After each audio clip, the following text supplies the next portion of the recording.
Commission সেগুলো বিস্তারিতভাবে বাংলাদেশ জাতীয়তাবাদী দলের পক্ষ থেকে তাদের সুস্পষ্ট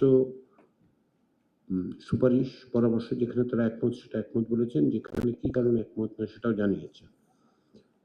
তারই আর সেগুলো আমরা সেজন্য প্রথমত বিএনপিকে ধন্যবাদ। দ্বিতীয়ত যেটা সেটা হচ্ছে যে এটা আমাদেরকে সাহায্য করেছে। এর মধ্যে একটা বড় বিষয় ছিল এই যে এগুলোকে তৃতীয় ভাগে কিভাবে সন্নিবেশিত করা যায় সেটা যেন আমরা বিবেচনা করি, আমরা সেভাবেই বিবেচনা করেছি। এখন এটা প্রতিটি অনুচ্ছেদ ধরে আলোচনা করার সময় এবং সুযোগ নেই, কিন্তু আপনাদের কাছে এই সংযোজনীগুলো দেওয়া হয়েছে। আপনারা যদি আগামীকাল সকালের মধ্যে আমাদের কাছে পৌঁছানোর ব্যবস্থা করেন, যদি আপনাদের আপত্তি থাকে, পরিবর্তনের কথা থাকে। আর এর বাইরে যেটা সেটা হচ্ছে প্রাথমিক পর্যায়ে যে বিষয়গুলোতে ঐকমত্য হয়েছে সেগুলো একটি তালিকা আপনাদের কাছে আজকে বিকেলের মধ্যে আমরা পৌঁছে দেব রাজনৈতিক দলগুলোর কাছে।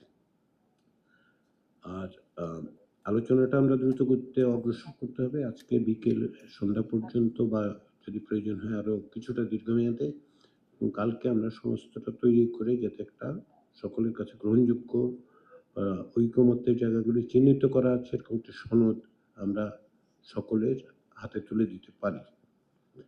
আজকের আলোচনায় যে সমস্ত বিষয় আছে সেগুলোতে অবশ্যই রাষ্ট্রপতির ক্ষমতা ও দায়িত্বের প্রশ্ন ছাড়া, কারণ এটা একেবারেই নতুন প্রস্তাব হিসেবে আসবে, বাকিগুলোতে আমরা যতটা সম্ভব সংক্ষিপ্ত আলোচনার মধ্যে দিয়ে সিদ্ধান্ত উপনীত হতে চাইব। সে ব্যাপারে আপনাদের সহযোগিতা দরকার, যেমনটি আপনারা এই প্রক্রিয়ার গোড়া থেকেই করে আসছেন। আমরা সেই প্রচেষ্টা অব্যাহত রাখবো। সবাইকে ধন্যবাদ।